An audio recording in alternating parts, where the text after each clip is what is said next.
Hello friends, मैं doctor इक्षित Agarwal, हड्डी रोग विशेषज्ञ।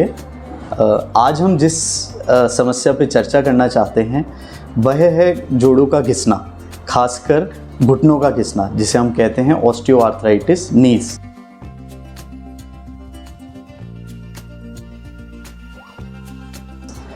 ये एक बहुत ही कॉमन समस्या है आजकल।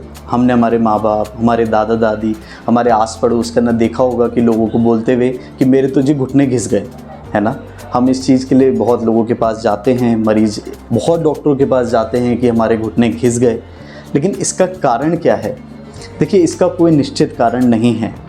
पहले ये होता था कि जब मेडिकल साइंस इतनी डेवलप नहीं थी तो हम घुटने जो घिसे हुए थे उसके साथ ही चलते रहते थे। लेकिन आज की तारीख में मेडिकल साइंस इतनी ज़्यादा एडवांस हो चुकी है कि आजकल हम जैसे जोड़ प्रत्यारोपण सुनते हैं, जिसे हम कहते हैं टोटल नी रिप्लेसमेंट, बहुत ही कॉमन सर्जरी आज की तारीख में अवेलेबल है मार्केट के अंदर। बहुत ही कॉमनली हो रही है, ऑल ओवर वर्ल्ड हो रही है और बहुत ही सक्सेसफुल सर्जरी है जॉइंट्स की। देखिए, क्या होता है कि जिनके जोड़ घिस जाते हैं उनको क्या समस्याओं का सामना करना पड़ता है। देखिए, सीढ़ियाँ चढ़ना, उनको सीढ़ियाँ चढ़ने में दिक्कत आती है। लैट्रिन में उकड़ू होकर नहीं बैठ पाते, नीचे आलती पालती मार के नहीं बैठ पाते। रोज़ यहाँ तक कि ये दिक्कत आ जाती है कि यहाँ से घर, जैसे हमारे बूढ़े माँ बाप होते हैं, वो मंदिर तक जाने में उनको दिक्कतें आने लग जाती है। वो अपनी दिनचर्या नहीं कर सकते, रोज़ अपने बिना किसी सहारे के अपने लैट्रिन बाथरूम नहीं जा सकते। तो ये देखिए, जो जोड़ों का घिसना है वो भी कई स्टेजेस का होता है। हमें ये चीज़ ध्यान देनी है कि जैसे ही हमें शुरू में ही अपने जोड़ों के अंदर दिक्कत स्टार्ट हो जाए, दिक्कत जैसे हमें सीढ़ी चढ़ने में दिक्कत आने लग जाए, बहुत नीचे सरफेस से ऊपर उठते हैं तो उसमें दिक्कत आने लग जाए, तभी हमें डॉक्टर से परामर्श करना चाहिए। अगर बहुत ज़्यादा जोड़ घिस चुके होते हैं तो उसके लिए हमारे पास एक विकल्प है जिसे हम कहते हैं टोटल नी रिप्लेसमेंट।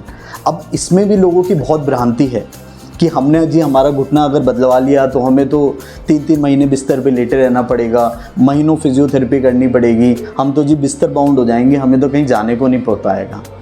लेकिन ऐसा नहीं है। आज की तारीख में बहुत ही सक्सेसफुल सर्जरी है जोड़ प्रत्यारोपण, बहुत ही कॉमनली हो रही है। इसमें अपन क्या करते हैं कि जो अपने जोड़ घिस जाते हैं, मान लीजिए आपकी स्टेज है, स्टेज ग्रेड 4 आर्थराइटिस है।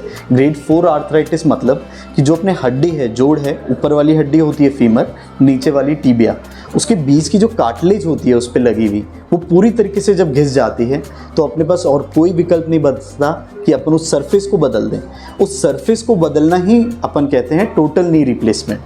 अपन उसमें क्या करते हैं कि जो सरफेस ख़राब हो गई अपन उसको बदल देते हैं मेटल की सरफेस से, और बीच में एक पॉली नामक चीज़ लगा के अपन एक नया जोड़ तैयार कर देते हैं। देखिए, आजकल ऐसा होता है कि अपन जब भी जोड़ प्रत्यारोपण करते हैं तो अपन अगले ही दिन से मरीज़ को चलाना फिराना स्टार्ट कर देते हैं। ऐसा नहीं है कि मरीज़ को बिस्तर पे लेटे रहना पड़ता है, बहुत समय तक मरीज़ को ऐसा है कि फिजियोथेरेपी करानी पड़ती है, ऐसा कुछ भी नहीं है। और ये तो बहुत ही छोटे चीरे से भी आजकल संभव है और बहुत ही कामयाब सर्जरी है।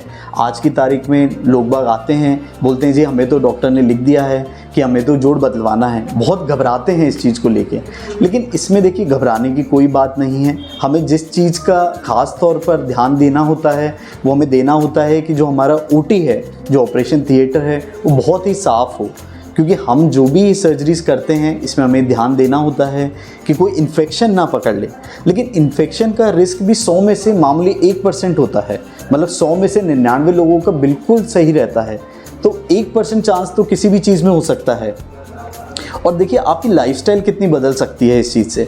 आपको जो दर्द रहता था इतना ज़्यादा, जो आप नॉर्मल टॉयलेट तक नहीं जा सकते थे, आप बिना किसी सहारे के चल सकते हैं। आप घंटों घंटों किलोमीटर दौड़ लगा सकते हैं, चल सकते हैं, वॉक कर सकते हैं।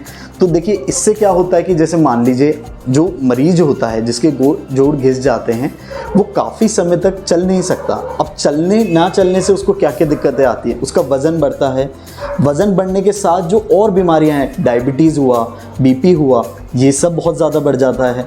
तो अगर आप इसको एक ऐसे मानिए कि एक विशियस साइकिल है। जैसे अगर किसी के जोड़ घिसे हुए हैं, वो अपनी मॉर्निंग वॉक नहीं कर सकता। अगर मॉर्निंग वॉक नहीं कर सकता तो अपना वज़न कैसे मेंटेन करेगा? मॉर्निंग वॉक नहीं कर पाएगा तो अपनी डायबिटीज़ कैसे कंट्रोल करेगा? तो ये सब चीज़ों के लिए अगर अपन को लगता है कि उसको रिक्वायरमेंट है जोड़ प्रत्यारोपण की, तो उसके लिए कितना बेहतर है। अब वो जोड़ प्रत्यारोपण के बाद अपना नॉर्मल डेली रूटीन फॉलो कर सकता है, किसी पर निर्भर रहने की भी समस्या से बिल्कुल निदान प्राप्त कर सकता है। तो मेरी तो यही आपसे परामर्श है कि आप दिखाएं, डॉक्टर को दिखाएं। इसमें देखिए, हमें जिसको भी जोड़ घिसता है हम सबसे पहले उसका एक एक्सरे कराते हैं। एक्सरे भी देखिए एक ये स्पेशल टाइप का एक्सरे होता है जिसमें अपन खड़े होकर देखते हैं जॉइंट का गैप, ये लेटे वाला एक्सरे नहीं होता। तो इसमें अपन जोड़ देखते हैं कि कितना ज़्यादा गैप ख़त्म हो गया है, उसी बेसिस पे अपन किसी को एडवाइस करते हैं। अगर किसी को बहुत अर्ली स्टेज का है तो अपन उसको दिनचर्या में परिवर्तन, लाइफस्टाइल मॉडिफिकेशन जिसे कहते हैं, वो करने को कहते हैं, जिसमें आता है कि जैसे नीचे नहीं बैठना, आलती पालती नहीं मारना, नीचे नहाते समय पाटे पे नहीं बैठना, उकड़ू होके नहीं बैठना, सीढ़ियाँ का कम से कम प्रयोग करना, ये सब चीज़ें करके कुछ नीज़ के टॉनिक होते हैं वो अपन देते हैं। अगर उनसे निदान नहीं प्राप्त होता तो अपने पास और भी ऑप्शन होते हैं अर्ली आर्थराइटिस के लिए।